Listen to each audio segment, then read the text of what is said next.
this is how you can tell that chuds like Disparu and Gary of Nerdrotic fundamentally don't understand Tolkien, because they're always talking about this thing that called masculine morality. Right, and it's not. Or in Disparu's case, masculine Christian values. Oh my God. And that's and they're talking about that as a thing that Tolkien aspires to through acts of valor and courage. And they've completely misunderstood what Tolkien was saying. And that's something that idea is something they are taking from Peter Jackson's movies and projecting it backwards into the books. Right.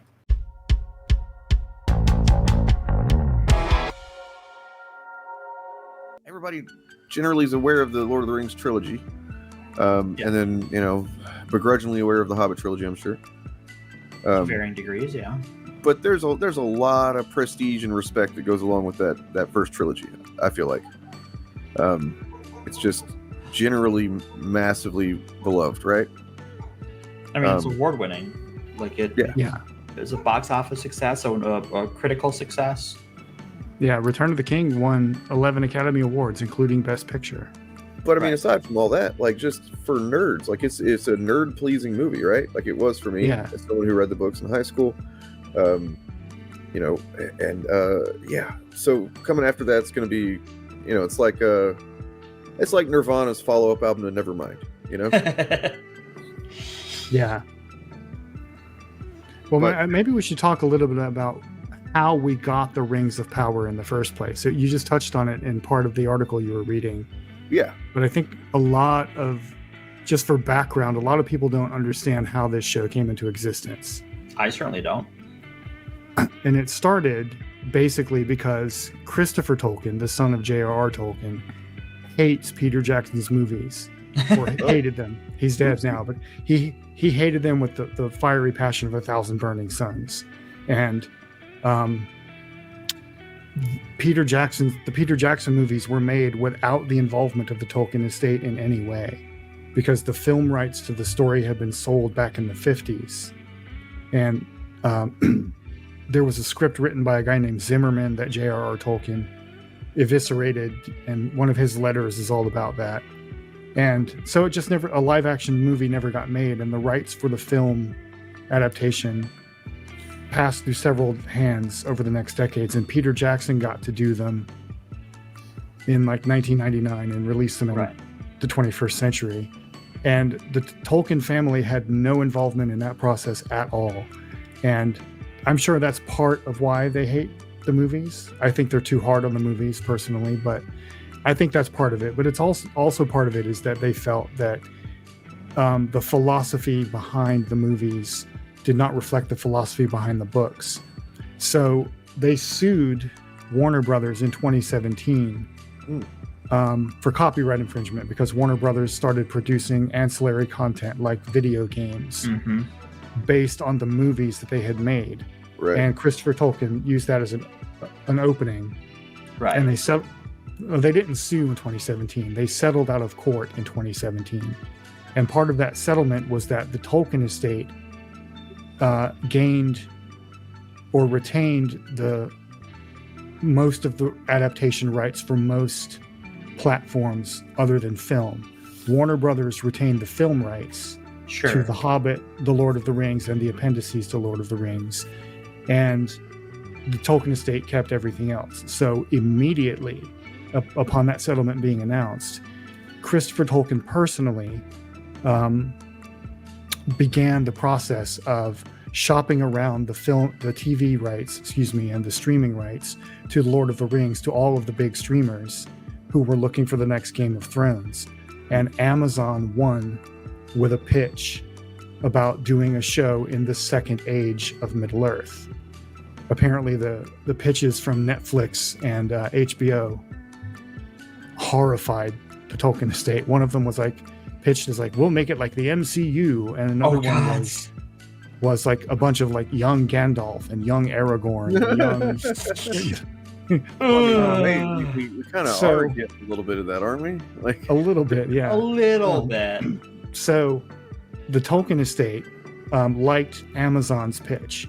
And I think it's important for people to understand that all of this began through the agency of the Tolkien family.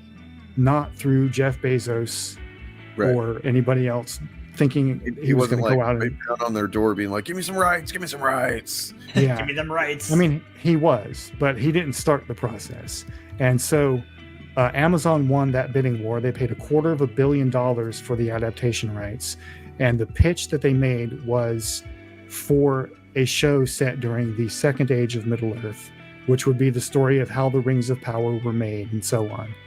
And the problem they ran into for adaptation is that they only got the adaptation rights for The Lord of the Rings and the appendices, not for the Silmarillion or the Unfinished Tales or any other form of Tolkien media.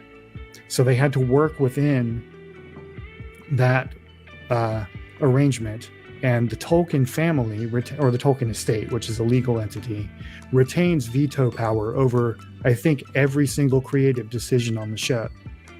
So they're working in consultation with the Amazon production team at every stage, and everything you're seeing in the show has been done with the active involvement and approval of the Tolkien estate. Wow. So this whole, like, they've gone rogue, they're shitting on Tolkien's grave, they're going back on what they told Christopher Tolkien they were going to do back in the day. That's just not true. That's a lie. Yeah.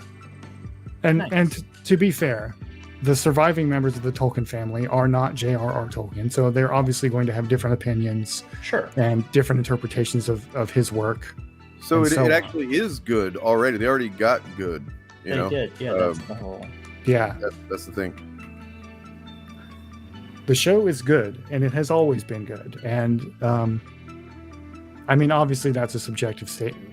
Yeah, sure. Well, I mean, whenever it was, in my opinion, it was slow for the first several episodes. Yes, but it was a good slow. What it was doing was like taking its time, laying groundwork for a story. I think there's somebody that doesn't have the attention span for, and I'll be honest, sometimes I struggle with it, especially those first few episodes.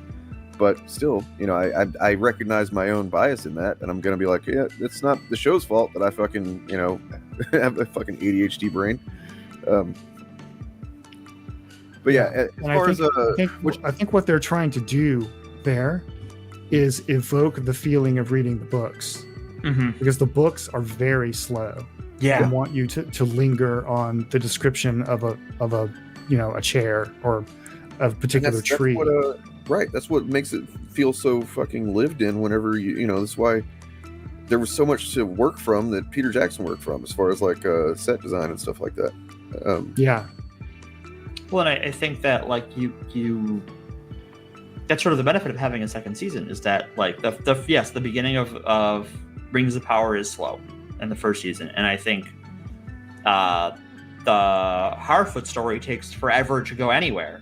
I think that's my least favorite story in the first season, even though I like those characters individually. I think just their plot was not great. But with season 2, it's like, here's your recap and you're off to the races. Things are happening immediately. Yeah, season 1 was setting all the chess pieces in place, and now we're going to start to see them move around. Right, which is like, you don't need to rush the ending. There's no reason to. We know how it ends. Wait, what do you mean? Well, it's the Second Age. The rings like bring everybody peace and happiness, right? Right? Not. I mean, eventually, sort of. Yeah, I guess so. Yeah, in a way. That is Sauron's goal. That is Sauron's goal. And eventually, he's brought to his final peace. Yeah. Let's go ahead and get into characters, because I think that's probably the most common thing still to see people, make, cranking out garbage content about Disparu. And there's one character in particular that just seems to get the brunt of all of the blame for everything. Like, literally, there's thumbnails of like, it's all my fault, things like that. Which, I mean, I guess technically in the narrative it kind of is, but like, it's kind of stupid to view it as if like you don't like her for that. You know what I mean? But yeah, Galadriel. Nerwin, man maiden, as Tolkien called her. I just don't understand, like, the you know, people like, well, just look how she was here versus how she was here. And I'm like, yeah, you'd think that maybe 2,000 years of experience, like, you know, might change. More than that. Is it more than that? I'm talking about between the two. Yeah, I think it's more than that. Oh, it's several thousand years in the Third Age when the Lord of the Rings trilogy happens. Well, and we're in the lore, excuse me, in the lore, Galadriel is literally older than the sun. She is one of the oldest and most powerful elves in Middle Earth by the Third Age. The world in Tolkien's lore, during the First Age, the world was flat, and there was no like there were no orbits or anything like that. And the light, so it was flat earther, flat Middle Earther. Was cast by the two trees, and so she was born before the world became round and before the sun and the moon existed in the books. Anyway, in the books, yeah. Okay. Yeah, I was my girlfriend had asked what is Sauron last night we were watching, like, what is he? And I was like, I kind of vaguely know, but I looked it up, and you know, essentially he's like Satan's right hand man who kind of takes his shot whenever Satan's gone, right? Yeah, he's essentially a fallen angel. Yeah. I was pretty surprised to realize, and I'd read it before. I just kind of like, it's not the important part of the narrative to me, the ancient lore. Oh yeah. So like, yeah, when I was reading it again last night, I was like, oh wow, it really is just a lot like you know, some biblical shit, huh? Oh yeah, it's very biblical. All of the Silmarillion is just biblical shit, but cooler somehow. Yeah. Well, so let's get into this. Actually, will be maybe a good jumping off point. It's a little post I found. So by Zilinsky, what this show establishes, in its utter fucking incompetence and in defiance of the most basic of Tolkien's lore, is that Sauron of the Third Age is entirely creation of a deceitful, manipulative Galadriel, whose cruelty and rejection drive a repentant being back to wow. I can't even fucking. Is that how do you? Okay. In summary, Sauron is a penitent nobody and happy to remain so as long as he has a forge to work in and some metal to bang on, until a shrill, pushy Karen of an elf drags him back to power, even though he begs her not to, then crushes him when he asks her out. Is that an accurate? So I guess that is true if you're the kind of idiot who takes Sauron at their word. Right. Also, it is somewhat. It is the devil. Yeah, it is also somewhat, in broad strokes, lore accurate. It is part of the lore that for a period of time after the War of Wrath, after the fall of Morgoth, Sauron did feel repentant and did seek forgiveness, but he was not willing to return to the gods and be humbled. He was not willing to humble himself. So he ended up breaking bad again. Right. And I think that is kind of the idea that the show was working with. Also, my hot take the whole time has been, in season 1 of Rings of Power, at least at the beginning, you are not supposed to like Galadriel. No. So all of the people who are mad at her are having exactly the reaction that the writing wants them to have, and they don't get it because they lack media literacy. Right. Well, and also they lack the understanding that they're misogynistic as well. So it's like, if they don't like a woman, if they don't want to have sex with her, then she's just some kind of evil, angry, shrill, and that she has no value. That's the way they see it. So. No, she's an asshole. Like, she's a good character, but she's not a likable one. She's an asshole. She's self-important and vindictive and kind of short-sighted. It blows my mind, though, that even if you were just a fan of the Lord of the Rings films, you can see that there's that aspect of her in that one moment. You all know what I'm talking about. Right. Like, that doesn't come from nowhere. The ring didn't make her be that way, like, out of nowhere. There was some part of her that, that popped out whenever she fucking saw that ring. And Well, and also the Elven rings don't have the Sauron taint on them. That's the other rings. But hubris is still hubris and power is still power. So they're still plenty corruptive all on their own. Yeah. Because and Galadriel, again, this is coming from the lore. If you read this Silmarillion, Galadriel was extremely prideful, and one of her goals in coming to Middle Earth was to establish a realm of her own to rule as she saw fit, which she does eventually. Yeah, and peppered throughout that backstory are little tidbits like she looked upon the dwarves with the eyes of a commander, and you know, it's all there. It's all there in the source material, right? And I mean, just in the show, it's pretty clear that she's traumatized heavily, yeah, and she's kind of acting based on that in a lot of cases, and like the wanting to basically avenge her brother, and it's kind of blinded her to things. And like, I mean, perhaps if that wasn't the case, then she might not want to kill Sauron in the first place, but like she might also have not been blinded to what was going on there. But then she wouldn't have been a character. That's the thing, is like, right, you can't fault a character as if they're like a bad person this way because of a trauma, right? Like, it's that thing you can that fault people them, do. but like you should. Sorry, go ahead. It's the thing people do when they assume that the characters in a thing, whether it's a game or a show or a movie, what have you, a book, assume that the characters in that story have the same knowledge you do as the reader. Yes. And we all know how it ends. We know where she ends up. We know where Sauron ends up and Elrond ends up. Because the Lord of the Rings is not a new book. It's been out for just a little while. I mean, also, hold on. Going back to this, it's like, is this implying that, like, even though she wasn't attracted to him, she should have just, like, banged him anyway? Like, you know what I mean? Like, yes, that's what she they're rejected him. How dare she reject him? Look, he's a perfectly good mate, He doesn't he doesn't try to like win her affection for the evening with like a cute date and a nice bottle of wine. She's like, how would you like unlimited power and to rule the world? And she's like, excuse me? Yeah, right. Yeah, exactly. And I personally have a problem with the take that this is a romance story between her and Halbrand, who we now know to be Sauron. Yeah, I mean, that's a valid read of the situation, but I don't think it was written that way. And if these two characters had been the same gender and nothing else had changed about them, they wouldn't see it that way. Yeah, it wouldn't be seen as a romance story. No. The romance in the show is Erondir and Bronwyn. Right, until that shuffles off in season 2. Yeah. By the way, we are going to be spoiling, I imagine, some of the definitely season 1 to a degree, and then season 2, what's out so far. Mm-hmm.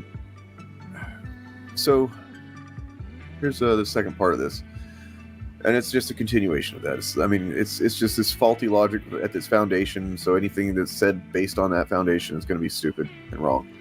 Sauron didn't plan for Galadriel to somehow convince Numenor to send ships to Middle Earth. He didn't. So what? Okay, so like rule 1 of being a good villain is adapt on the fly, right? Like you just push your pieces and you see where they go. You don't have to control. You don't have to micromanage your villainy. And as far as getting stabbed and getting an infected wound, like that's a temporary problem for him. He will get better, even if that body dies. He is Sauron. He'll be back. As we see in the first episode of season 2, he's gonna be okay. I mean, just that he is Halbrand and not Sauron. Like, we already know he has died and come back once by the time he is injured. This is inconvenient, not a permanent problem for him. Well, so is it true? I can't remember. Is it true that he's lanced or stabbed by a lance off screen? I forget. I'd have to go back and rewatch it. Because that would make me question if he was actually stabbed by someone else or not. Yeah, I don't remember, honestly. Or if maybe Bill was part of his plan. You know what I mean? Like, get some sympathy. Yeah.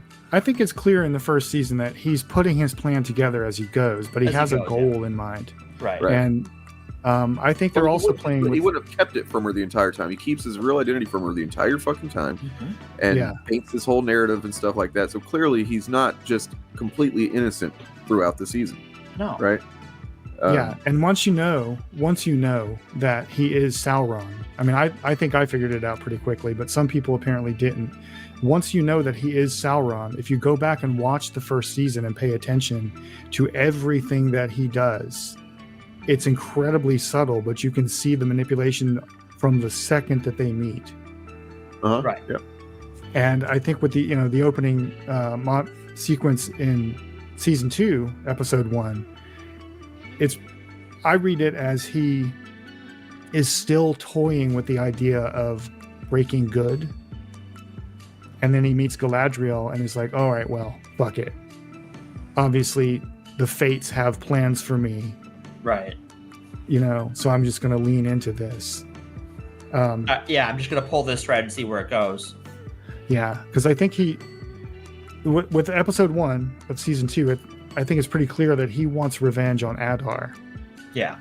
That's his short-term goal. Yeah. And he also wants to rule the world. Right. He feels that the reason Morgoth failed is because Morgoth didn't establish order in Middle-earth. So that's what he wants to do. And I think the entire first season is playing with the tension found, again, in Tolkien's lore, that there was a period of time in the Second Age when Sauron contemplated redeeming himself. And that his whole story arc in season 1 is that tension being explored. Yeah, Tolkien did not believe in like 100% pure evil creature or entity. That's not his important thing. Because he's Catholic. It's a choice. Evil's a choice. Yeah. Yeah, it's in the very first line of the very first episode of season 1. Nothing is evil in the beginning. Mm-hmm. And that's a line taken from the books at the Council of Elrond, and it's part of a sentence. The actual sentence is, nothing is evil in the beginning, not even Sauron was so. And that's the theme of the show, at least of the first season, right there. Well, so that actually gets to another thing that I've seen about this is, and it's a complaint I've seen, regularly these days, because there has been, in a lot of different fantasy fiction media, there's been more of a, effort to show the villain as like a human, so to speak, and like not 100% evil, and they might even actually have some good points, kind of thing. That's been more and more, common in the last decade or two. And so I've seen people complaining about that, like, we got to give evil Sauron he's got to be he was a nice guy at one point or something like that. And it's like, well, I mean, like a nice guy TM kind of way, where he's a shady shitwit who just thinks that he can push the nice button and get what he wants. And when that doesn't work, the first thing he does is go back to being a fucker. It's just like in South Park, where they're like, Cartman, you're not being nice. You're just wearing a nice sweater. Right. Exactly. And really, he is, right? He's wearing a nice body. There's not a nice guy in there. That's Sauron, but he's pretty. Yeah. And I think it's really interesting that the Rings of Power, at least so far, is not pathologizing evil the way that a show like, say, House of the Dragon does. And it's weird to me that so many of the chuds are having the reaction that this show, Rings of Power, is shilling some kind of moral ambiguity or moral degeneracy or whatever, when the show that they hype is the one where everybody is morally gray and everybody's evil is rooted in some kind of trauma. Whereas sort of trauma or mental illness. In this show, Sauron is just evil. He's just he makes a choice. They explore his motives, but he chooses to break bad, and it's not destiny, it's not trauma, it's just he wants power. And and then I think they've got their moral compass screwed up, those chuds. Yeah, just a little bit. Well, I have some images that I just remembered I downloaded, way back when in the 2 years ago during season 1. Sure. Because one of the other things is I see a lot is, they balk at the idea that they're racist, or that this is racist reasonings for not liking things, right? Okay, fair enough. I mean, if you got something else besides what seems to be racism, explain it, right? Sure. What is your thing? And I'm not going to sit here and say that every single person that doesn't like the show is racist. I don't believe that's the case. But just like what about this stuff? What does this mean? 1 second. Sure. Oh my God. Jesus Christ. Do you think that's I have not seen that before. maybe racism? I don't know. I'm not sure. Maybe just a smidgen. For the record, this is definitely racism. Next Yeah. slide, please. Yeah, next slide, please. Yeah. Okay, well, okay. Here's just this.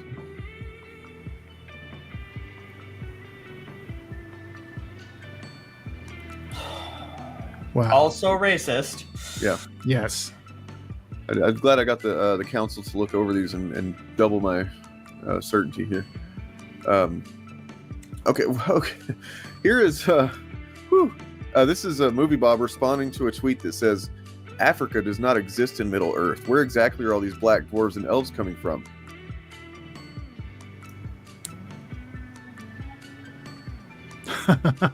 At which he drops the knowledge. Yeah.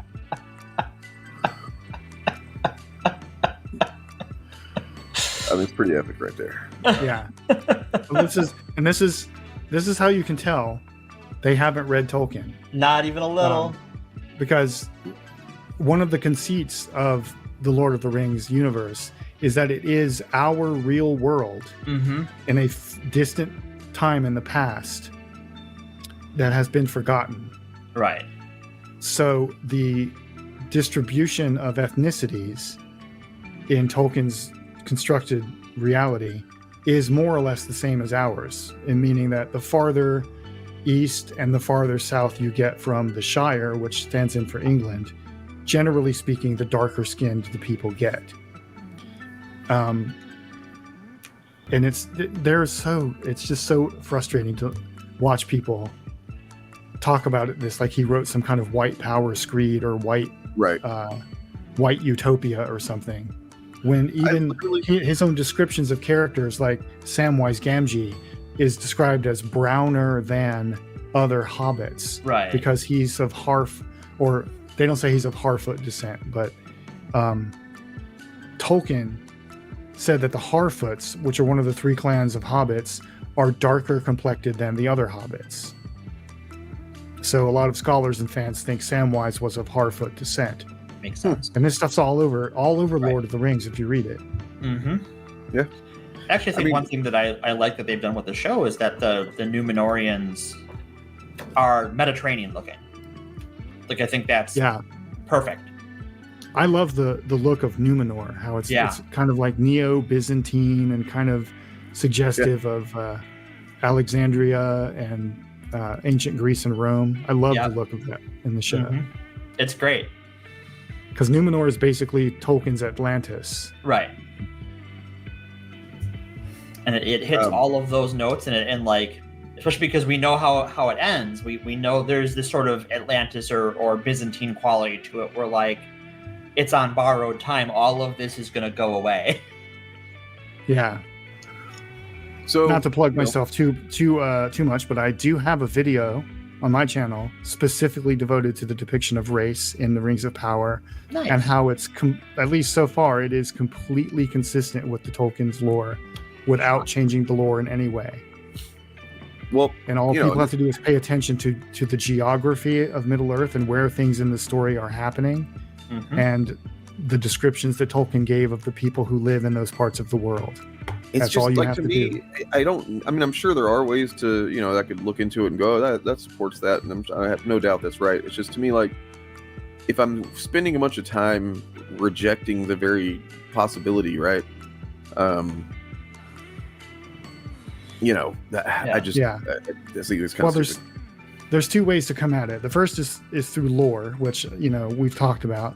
But the other one is just the moral argument that people of color and queer people and other marginalized folks have an inherent human right to participate in all aspects of society as their full selves. And if that means we have to change the rules and conventions of society to accommodate that, then that's what we do. And that's enough. That's enough to justify it's not just white people that say that. There's black people that also agree with them. I remember this one pretty clearly going around. Okay, but Legolas holds his bow sideways in both movie trilogies. So the fuck what? And also, That is a legitimate form of archery. There's multiple grips in archery, and that's a legitimate form. It's used a lot by Native Americans and Mongol societies. So horse archery. Like this guy, Brotep, the inward nerd, you do have some internalized. Oh, he's a Hotep. Okay, all right, I understand now.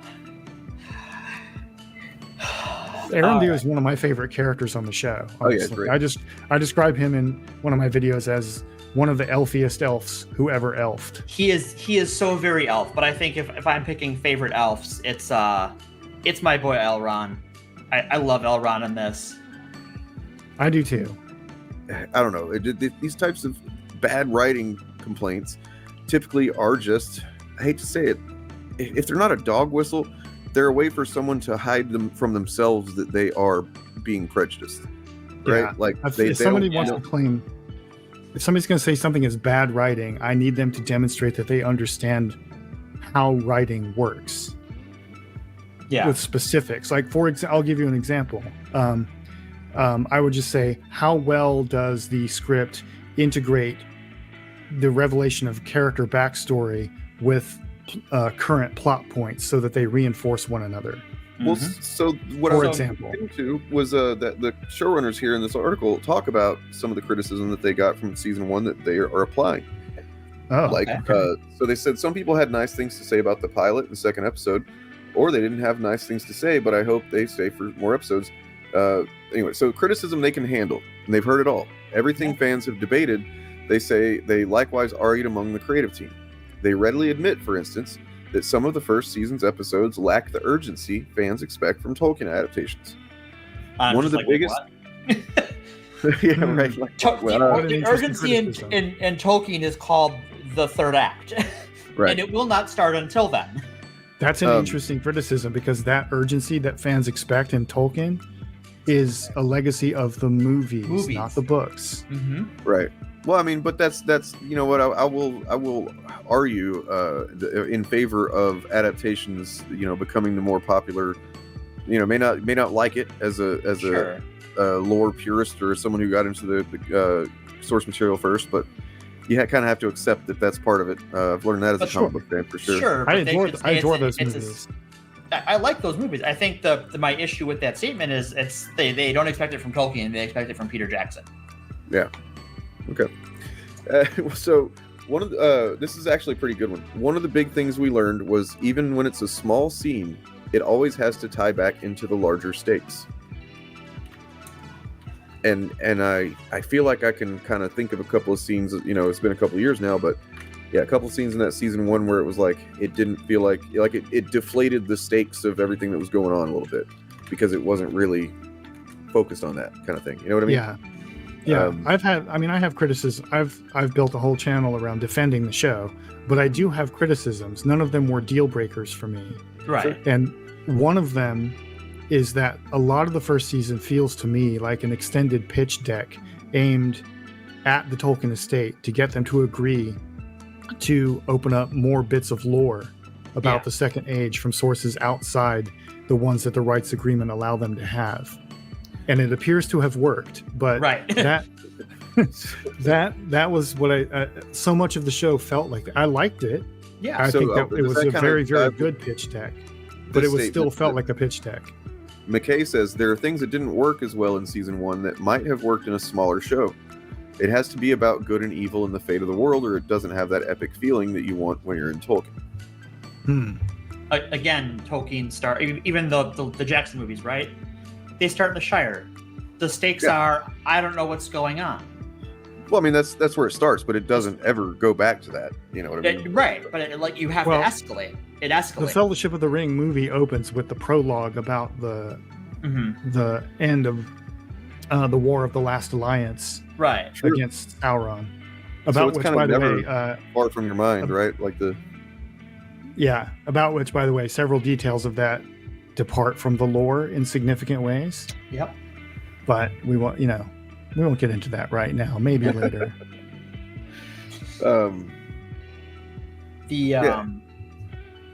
But I think to give, like, if I was gonna say for any anti-fans listening to this and are like, give an example of what you mean by good writing and bad writing. Okay, I will. And I would give them from season 2. So, you guys want good or bad first? I know what your bad is. Go with good first. All right, my good is the writing around how people talk to Elrond. The other elves talk to him in a very specific way, where they're all always kind of talking down to him. Yeah. And he, like, of the elf main characters, he's the elf main character that is both younger and has shorter hair. It makes him stand out. Yeah. He's a half elf. And related to that, yes, he is a half elf. And related to that, I really like the writing around how people are talking to Galadriel and how she is talking about what she's been through, because they immediately make her take responsibility for what she did. Yep. Everyone's like, what did you do? She doesn't shirk it. Right. Yeah. And she owns it. But you would think that Chuds might get on board with that, right? Like, yeah.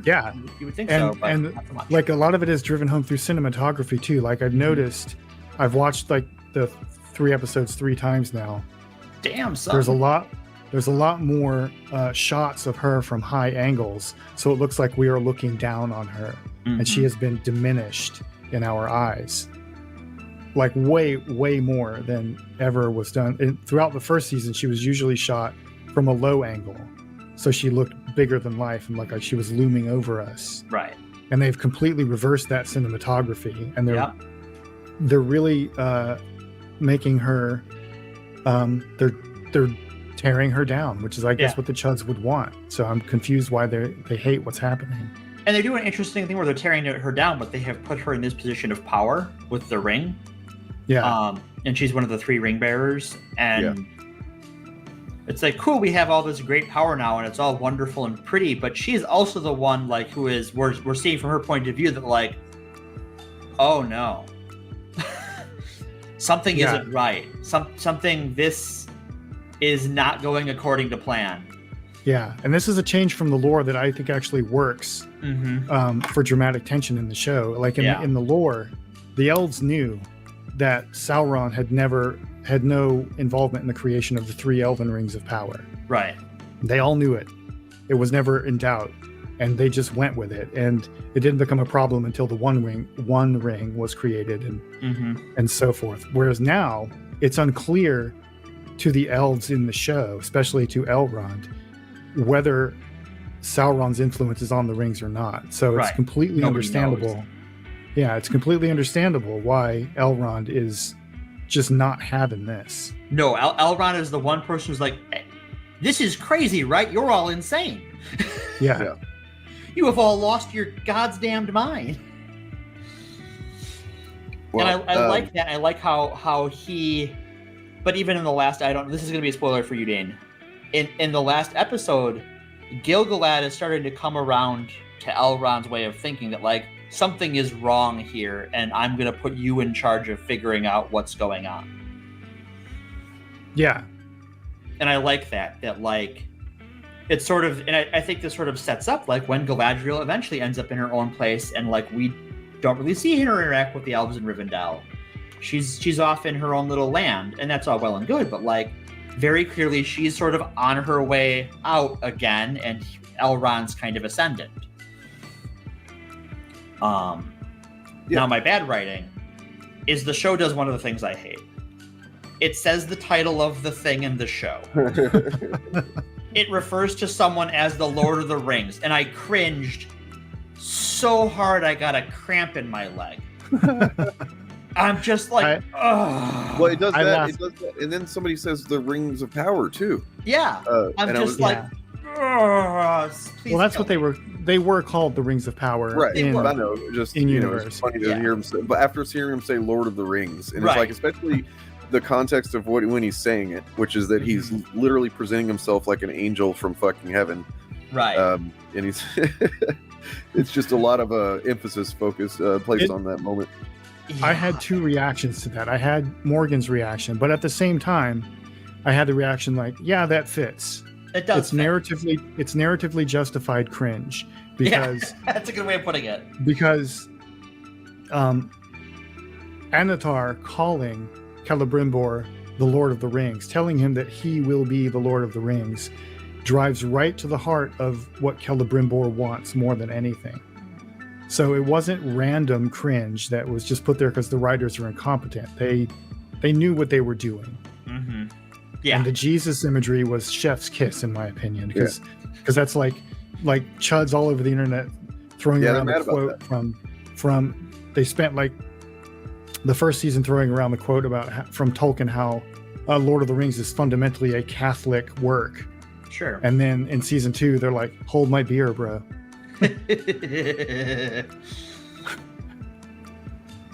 The show is. I mean, the show's like, oh right. Yeah, chuds, take this. Take this. Well, I mean,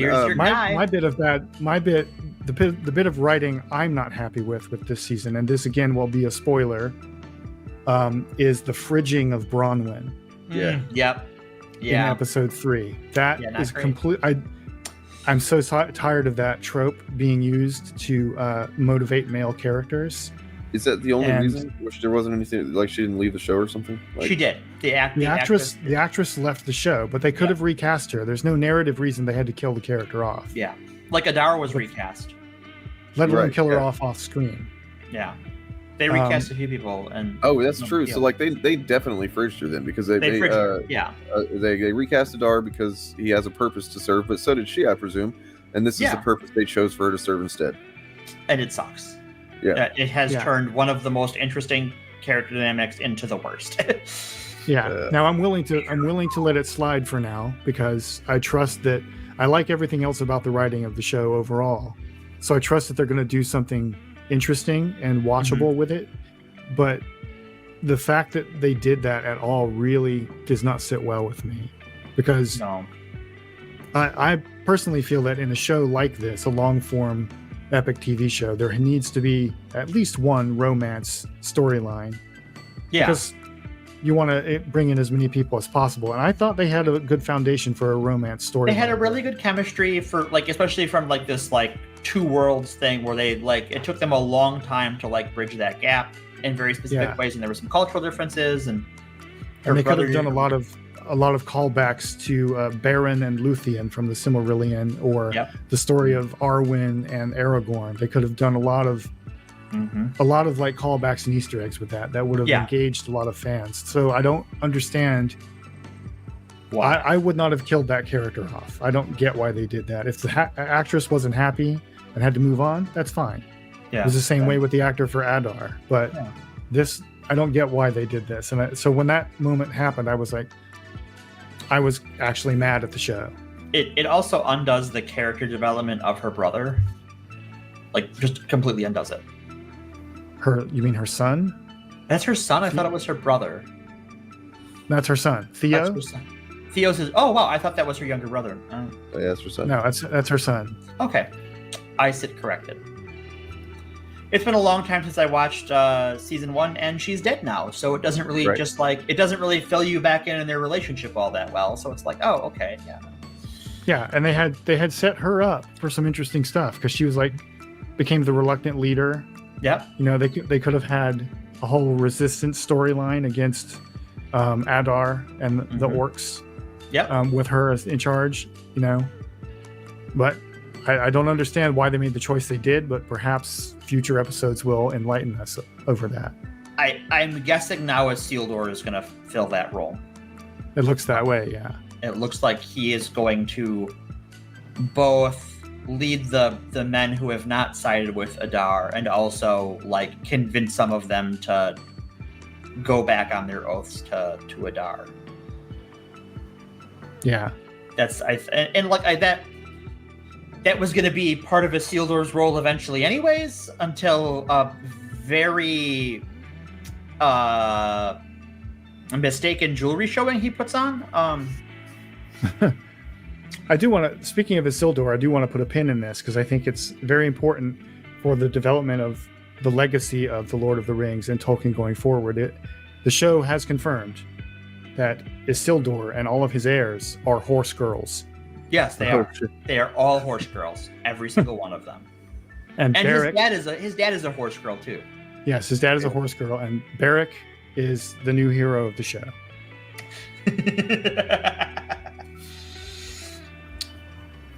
Well, yeah, that would make I think we kind of knew Aragorn was a horse girl, so that tracks. He comes from a long line of horse I girls. wanted to address a comment from way earlier. I don't even know if this person was still in chat, but there was this. So why wasn't House of Dragon review bombed? Just as woke. Now, first, from my perspective, just as woke. What do you mean by that? What the fuck does that mean? I don't think that's even something you can quantify, so it's just a nonsense thing to say. What does woke mean to you, and how do you measure it? 1, 2. But so why do you expect review bombers who have short attention spans and get their opinions from YouTube to have anything that resembles consistency? Yeah, well, so there's actually a bit of this in these Hollywood Reporter articles. So Amazon claims there's a coordinated effort to attack the show for daring to diversify Tolkien with strong female characters and people of color. Quote, the hardest part for people on the cast who have had things related to them privately that are just harmful. It's an explanation that satisfied the media but inflamed some fans who feel the company is dismissive of any criticism and arguably risked escalating what might have been a short-term dust-up into ongoing fandom trench warfare. As one wrote, I'm tired of the constant media harangues from Amazon that if you don't love the show, you're racist, which nobody has ever said. Do we have a quote on that? Can I see a quote from Amazon on that? Who working on the show or working at Amazon said that? Yeah, nobody's ever said those words in that order except for Chuds. Yeah, I don't believe anyone working on the show has said that publicly. I mean, they may have said it privately, and good. So many point to HBO's House of the Dragon faced similar trolling for its diversity moves, yet its audience scores weren't impacted. But it's also possible Ring's percentage of agenda-based reviews might be much higher than for Dragon. Tolkien's world has a long, unfortunate history of attracting fascist-adjacent admirers, something that surely would have repulsed the fantasy world's anti-totalitarian author, whose Rings trilogy was inspired by the horrors of World War I. Italy's newly elected far-right nationalist leader, Giorgia Meloni, for example, has been an outspoken Tolkien fan unhelpfully. So yeah, that's just a thing that is very unfortunate. I don't know. Do you know anything about that, Bob? About why fucking fascists and racists seem to want to latch onto that? Is just because they feel like that's their fantasy history kind of thing? Yeah, I think it is. It goes back, I think, to the fact that Tolkien himself was, in many ways, a conservative Catholic. Yeah. Not a conservative in the modern American sense, because he had some political views that would be considered very left-wing or progressive in the current climate, like his views around the environment and about British colonialism and so forth. But he was a theologically conservative Catholic and infused that into his work. And for a while, nobody really cared. And Lord of the Rings was actually quite popular with hippies in the 60s, which, I mean, considering how many of them are they were all boomers, and how the boomers turned out, that may not necessarily be an endorsement. But I started noticing this as a kid in the 80s, that Tolkien fandom essentially got colonized by white evangelical conservative Christians in America, and they think it's theirs. Same way with Narnia. And they did it because of superficial similarities about, Tolkien was a deeply religious person, so this belongs to conservative religious people. And then there's the whole the whole iconography of Anglo-Saxons and Norse mythology and Celtic mythology that he baked into his work as well.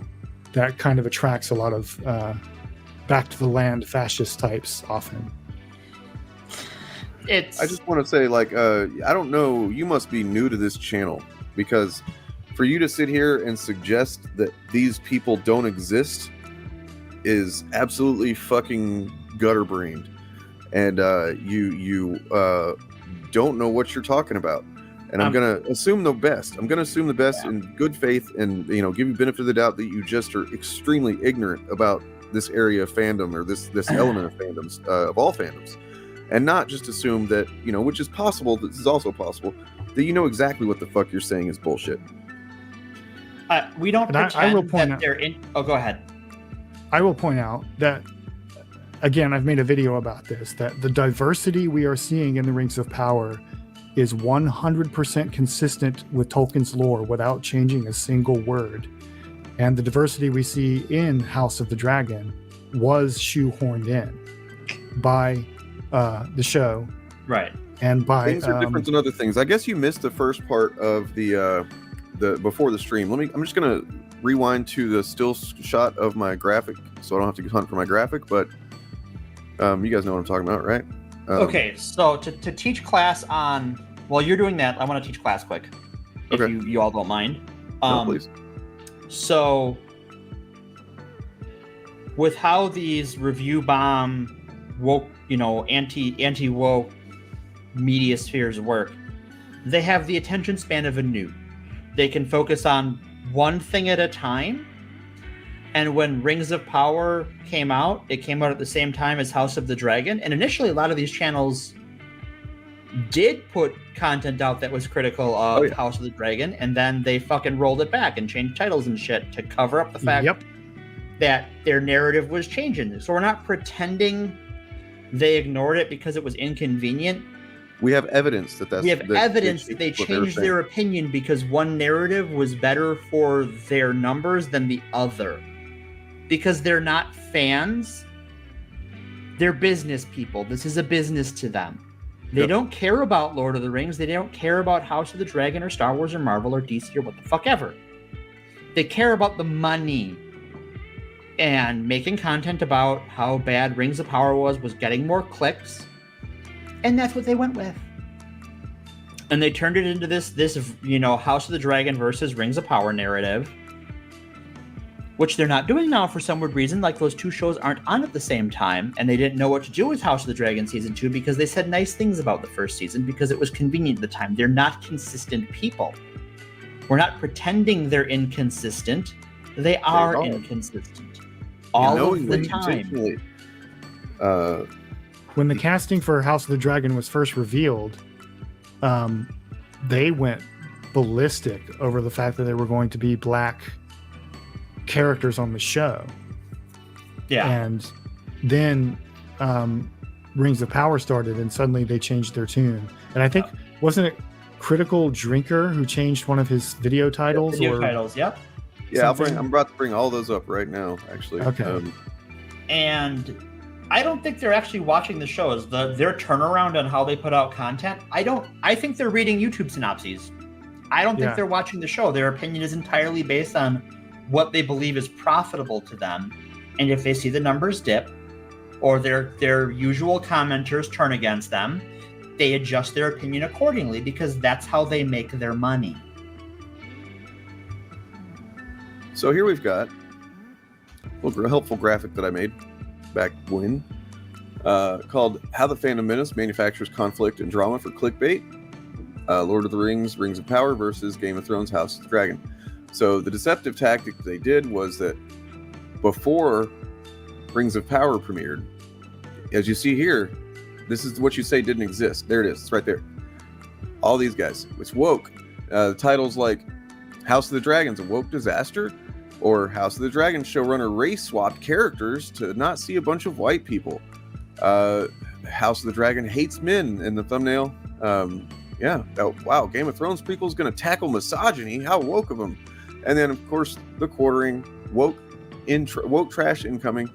It'll be even more woke than Amazon's Lord of the Rings. Well, that's interesting because just a few weeks later, whenever Lord of the Rings, Rings of Power came out, these same exact motherfuckers had the opposite take, and they were saying that Rings of Power has been destroyed by House of the Dragon. Look, here's same guy. House of the Dragon destroys Rings of Power in ratings. How is same guy? What the hell? No, they're not. Yeah, they're not feeble and overpowering. They're not both overpowering and feeble. They're profiteers. Right. I mean, are you trying to suggest that the fascists are fascists, man? I mean, that's kind of fucking stupid. I mean, I'm glad that you read up on some, on some fascism, but like that, not everything is going to just apply to that. You know what I mean? Yeah, the fascists in this equation are the people you're seeing on screen right now. It's not And us saying the enemy is both strong and weak. It's them. And now, this is what it looks like in application. in the chat, as if we didn't just go over all of this, and you just like continue to fucking deny what's laid out before you, and you don't have anything else. I'll just fucking kick you out of the channel. Yeah, I got my hammer ready. But like, yeah, as it says here, they must have an enemy in a conflict to maintain their views and revenue. And this tactic, that's actually really fucking clever of them. Honestly, I got to give it to them. If I was divorced from morality and ethics, it was really good because they had both of these shows in every one of these titles, and they were booming. It was good on them. All right, glad we could solve that for you. Oh, you wanted to see the critical drinker one as well? My bad. Let me get that one too. After that, I think we probably should talk about orcs because the Chuds are apparently losing their minds over this. They're upset about the communist orc party. Well, why wouldn't they be? Here's where critical drinker, whenever so he said, why nobody cares about House of the Dragon. He said at one point, it was 2 months prior to whenever the thing aired, and he literally tweeted, and I think it was like the same day that was the trailer or something that came out. I forget exactly. Oh, is this? That's what it was. So it's the same day that he tweeted this came out. Genuinely had no idea House of the Dragon had even started. This seems like no buzz around it at all. And then this Verge article, HBO calls House of the Dragon its biggest premiere ever with 10 million views. And he went back and he changed this title just from, oh, nobody even cares. It's just a breakdown now. Yep. That's it. Oops. Just a little breakdowny poo. Yeah. Cool. I don't think they're feeble or overpowering. I think they're liars and hypocrites. Yep. So let's talk about these communist orcs. Yep, communist orcs, the red gobos. Bob gets it. I thought before Morgan revealed to me this Marxist thing, I thought, and what I've heard is that the outrage was over the fact that orcs apparently have babies. They do. And Chuds were freaking out about that too. Also freaking out about that. Okay. Well, I mean, where did they think they came from? The orc stork? They think they came from the mud because they've only ever seen a movie. True. Yeah, they're just little butt babies that they dump out in the mud. Yeah. Well, because in the movie, Saruman creates the Urukai, right, and like grows them in the mud. But that's not how orcs work. And in fact, even if you've watched the other set of Peter Jackson movies in The Hobbit, the main orc's motivation is revenge for his father. But that would suggest that he might have been a baby at one point. And that he had a father that he at least had some kind of attachment to. Oh, no. So even if you're going by the Peter Jackson thing, get fucked. But yeah, they don't think orcs have families or are born, even though they're come from corrupted elves originally. I mean, I will say it was slightly off-putting to be like, oh, whoa, that's kind of humanizes this gross-looking motherfucker. By the way, the orc makeup in this show is fucking excellent. Fucking amazing. Yeah. The fantastic. The orcs look amazing.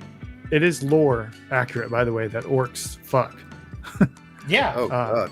In the Silmarillion, it is Tolkien explicitly says that orcs reproduce in the same manner as elves and men. I'm sure there's some distinctions in how they do it, but we don't need to know about it.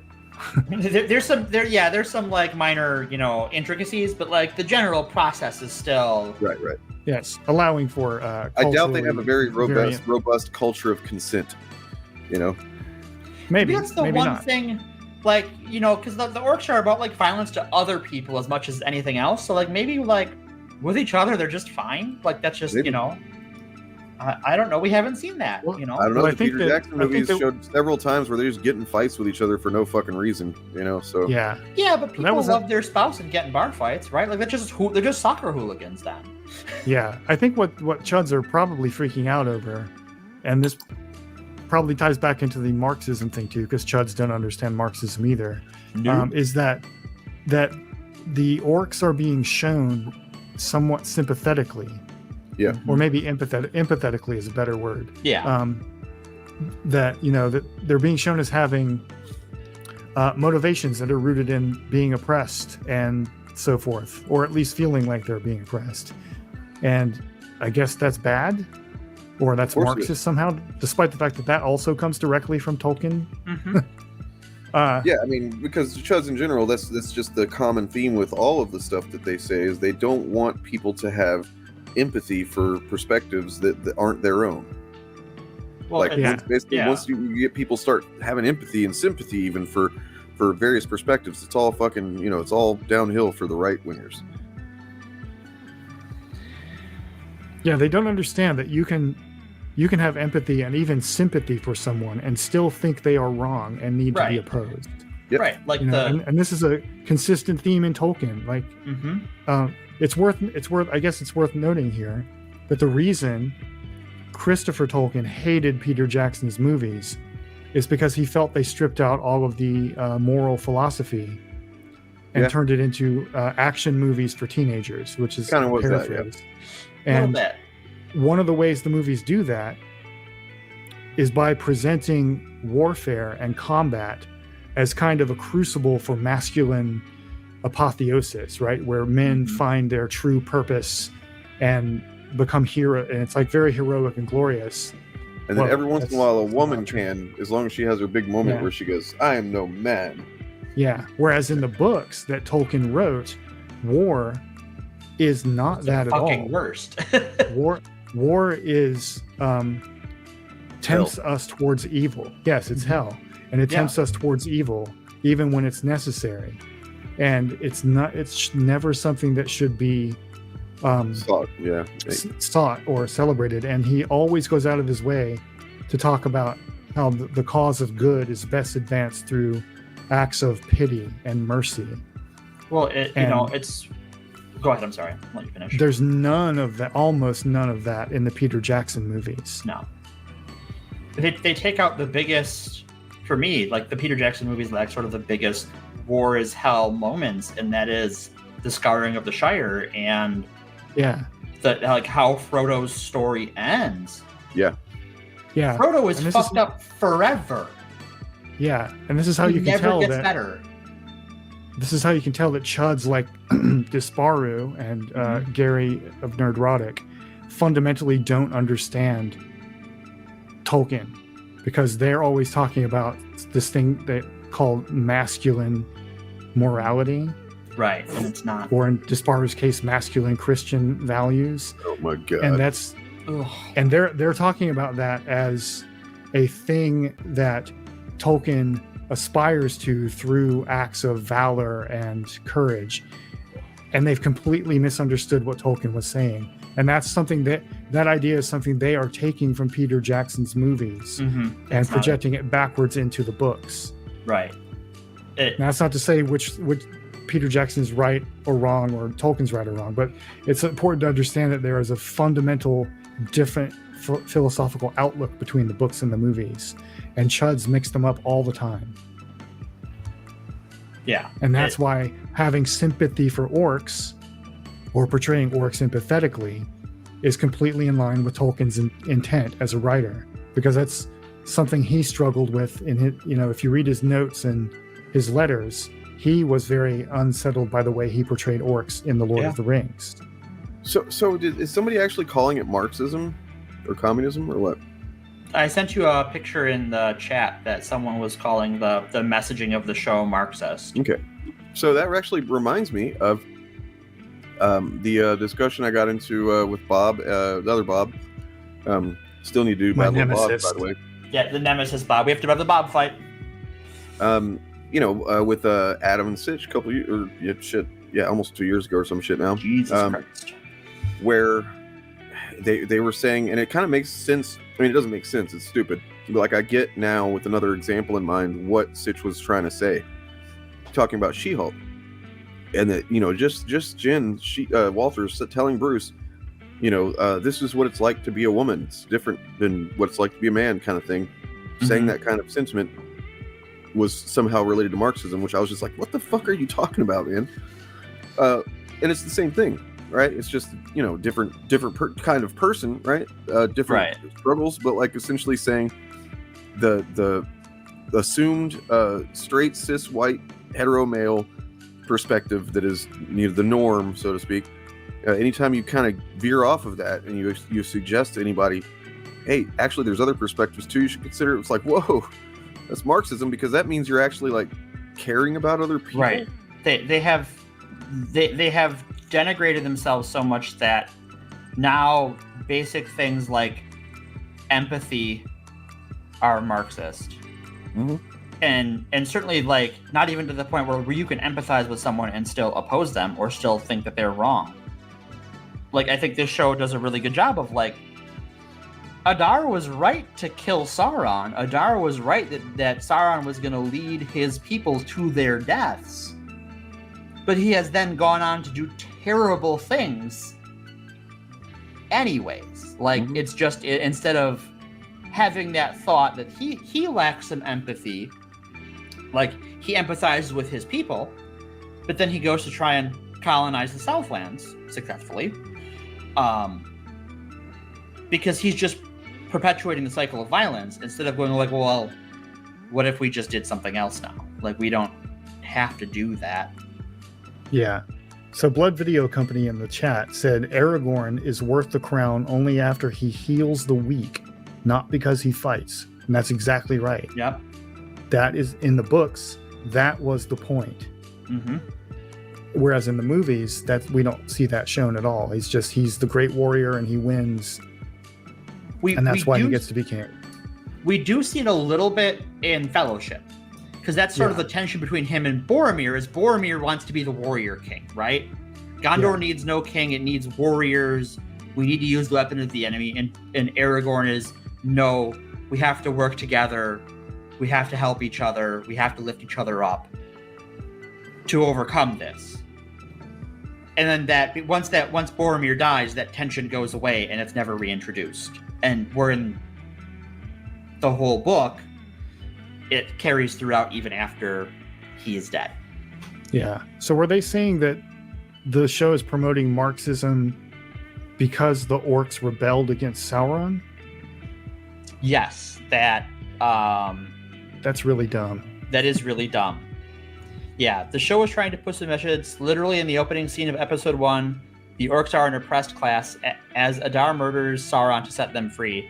It's literally a message of killing off monarchy to create a people's revolution. Never mind that Adar is also effectively a monarch.